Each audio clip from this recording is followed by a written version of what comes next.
Hi friends, आमी Priyanka mums क्रिएशने तुम्हादेर सकलके स्वागत जानाई। এই প্রচন্ড দাবদাহের মধ্যেও আশা করছি তোমরা সবাই ভালো আছো।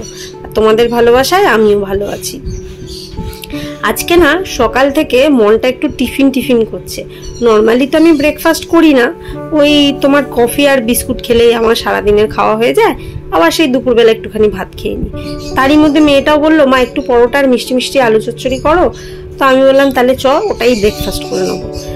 আমরা না বেশ কয়েক বছর, প্রায় 3-3.5 বছর হয়ে গেল যে কোনো রান্নায় চিনি ব্যবহার করাটা বন্ধ করে দিয়েছি, গুড়টাই খাই। আর আমার কি বলতো, ওই কফিতে আবার গুড় দিলে ভালো লাগে না দেখে তখন চিনিটা খাই, কিন্তু চিনিটা নর্মালি আমাদের ঘরে একদমই ইউজ হয় না, গুড়টাই ইউজ হয়। তো ময়দা করব, এই কারণে চিনির বদলে একটুখানি গুড় দিয়ে নিলাম আর একটুখানি দুধ দিয়ে নিলাম।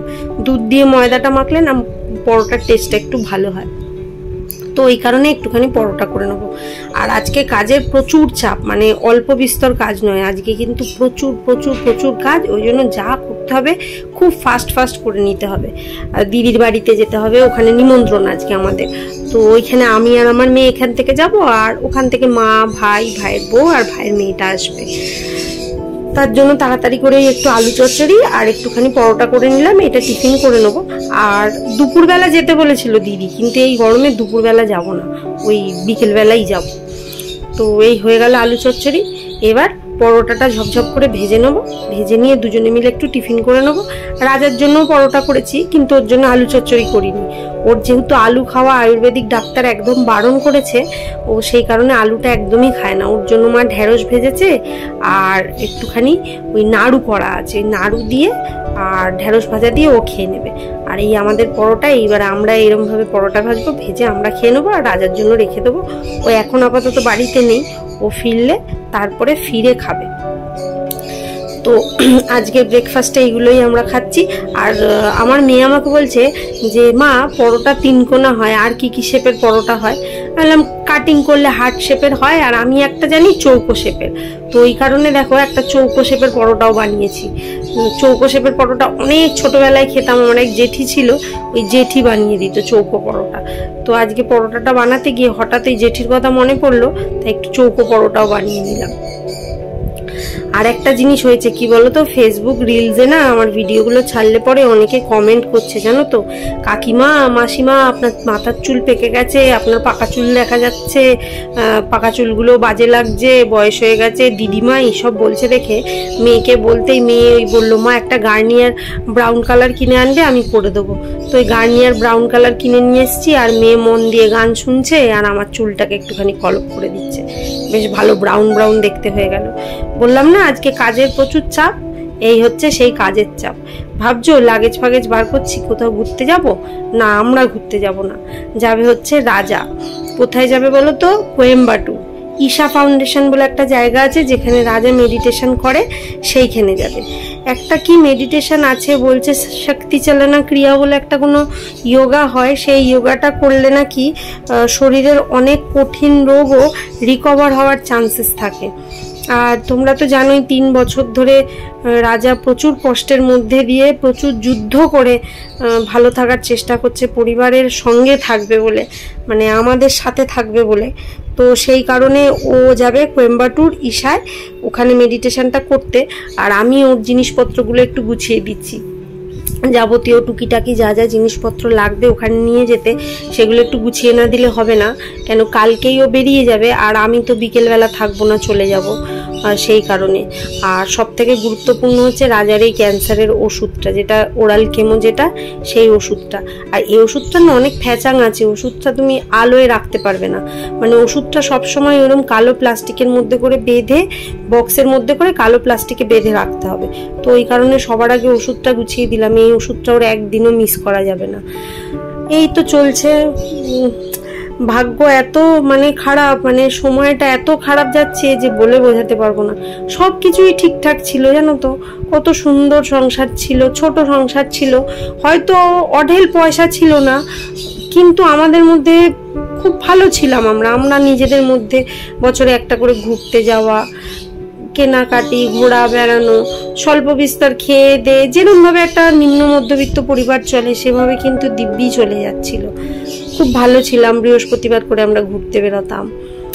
মানে হঠাৎ যে 2020 সালে যে জীবনটা এইভাবে পাল্টে যাবে, 2020 সালটা আমার কাছে যে এত বড় একটা অভিশপ্ত জীবন হয়ে যাবে, এটা আমি ভাবতেই পারিনি, কোনোদিনও কল্পনাও করিনি।